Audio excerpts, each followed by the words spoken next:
কম খরচে দামি খাবার ঘরে বানিয়ে নিতে পারেন। অল্প খরচে দামি খাবার খেতে অসম্ভব মজার এবং বাচ্চারা বুড়োরা সবাই পছন্দ করবে।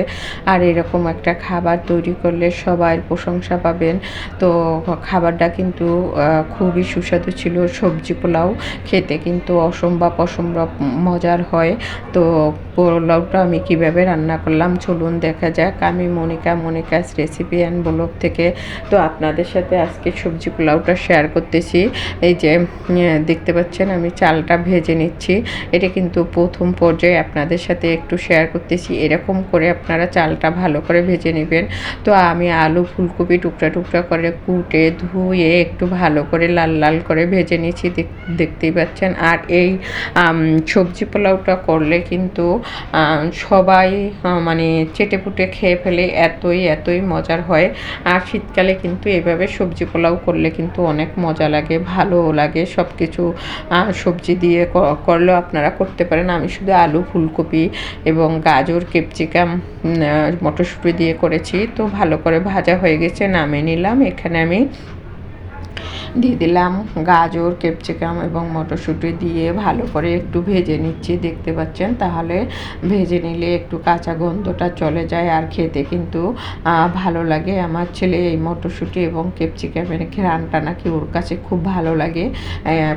পোলাও বা সবজি পোলাওয়ের মধ্যে দিলেও খুব পছন্দ করে, বা ভুনা খিচুড়ির মধ্যে দিলেও পছন্দ করে। তাই আমি ওকে এভাবে করেই রান্না করে দিই। তো আমি চুলায় কড়াইয়ের মধ্যে পরিমাণ মতো ঘি দিয়ে দিলাম। এখানে আদা কুচি, কাঁচামরিচ কুচি, তেজপাতা, দারচিনি, এলাচি, লবঙ্গ, তারপরে গোলমরিচ দিয়ে ভালো করে একটু ভেজে নিয়েছি। দিয়ে ভালো করে ভেজে আগে থেকে পোলাওয়ের চালগুলো ধুয়ে রাখা জল ঝরিয়ে দিয়ে দিলাম এবং ভালো করে এই চালগুলো একটু ভেজে নিতে হবে। পোলাওর চাল, খিচুড়ির চাল, ভুনা খিচুড়ির চাল বা সবজি পোলাওয়ের চাল একটু ভালো করে ভেজে নিলে ঘ্রাণটা ভালো আসে। তো পরিমাণ মতো জল দিয়ে দিলাম, দেখতে পাচ্ছেন। জলটা পরিমাণ মতো দিতে হবে, না হয় দেখা যাবে যে পোলাওটা হয়, অনেক সময় দলা পেকে যায়। জলটা পরিমাণ মতো থাকলে পোলাওটা খুবই কিন্তু ভালো হয়। দিয়ে আমি ঢেকে দিলাম। একটু উঠিয়ে আমি এখানে একটু ঢাকনাটা খুলে একটু জিরার গুঁড়া, আর এখানে আমি একটু গোলমরিচের গুঁড়া, একটু এলাচির গুঁড়া দিয়ে দিলাম। তো দিয়ে আমি একটু নেড়ে চেড়ে এখানে কিন্তু আমি লবণ দিয়েছি, দেখানো হয় নাই লবণ, এবং একটু চিনি দিয়েছি। চিনিটা আপনারা চাইলে নাও দিতে পারেন, লবণটা দিতে হয়, লবণ না দিলে ভালো লাগবে না। তো দিয়ে আমি ঢেকে দিয়েছি। এই যে জলটা টেনে গেছে, দেখতে পাচ্ছেন, বেশ ভালোই জলটা টেনে গেছে এবং চালটাও কিন্তু মোটামুটি সিদ্ধ হয়ে গেছে।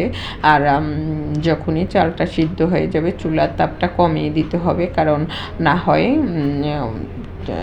চালটা সিদ্ধ হয়ে গেলে আর চুলার তাপ কমিয়ে না দিলে নিচ থেকে পোড়া লাগবে। যে আমার পোলাওয়ের চালটা সিদ্ধ হয়ে গেছে।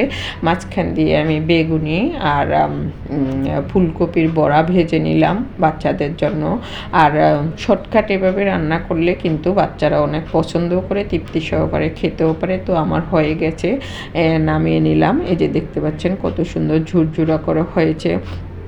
ঘ্রাণটা কিন্তু এত সুন্দর বের হয়েছে। আমার ছেলে মানে অনেকেই পছন্দ করছে, ছেলে মেয়ে দুজন অনেক পছন্দ করছে, তার বাবাও অনেক পছন্দ করছে। তো এখানে আমি বেগুনি এবং ফুলকপির বড়া দিয়ে দিলাম লেবু। আর আমার কাছে কিন্তু এভাবে সাধারণ খাবারটা খেতে ভালো লাগে। দেখা যায় যে মন্দিরে বা দোকানে এরকম তার থালে দিলে কিনতে গেলে অনেক টাকা নেয়। তার চেয়ে কম খরচে ঘরে বানিয়ে নিলে সবাই মিলে আনন্দ করে খাওয়া যায়। এখানে চিপস ভাজা দিলাম। আর আমার ছেলেটা এভাবে খাবার খেতে পছন্দ করে, চিপস ভাজা, পাঁপড় ভাজা, ও এই খাবারগুলির সাথে এভাবে দিলে খুব পছন্দ করে। আর এখানে দিয়ে দিলাম সালাদ, টমেটো এবং কাঁচামরিচ আর শসা কেটে সালাদ বানালাম। তো আমার ভিডিওটা কেমন হলো, ভালো লাগলে সবাই লাইক শেয়ার কমেন্ট করে পাশে থাকবেন।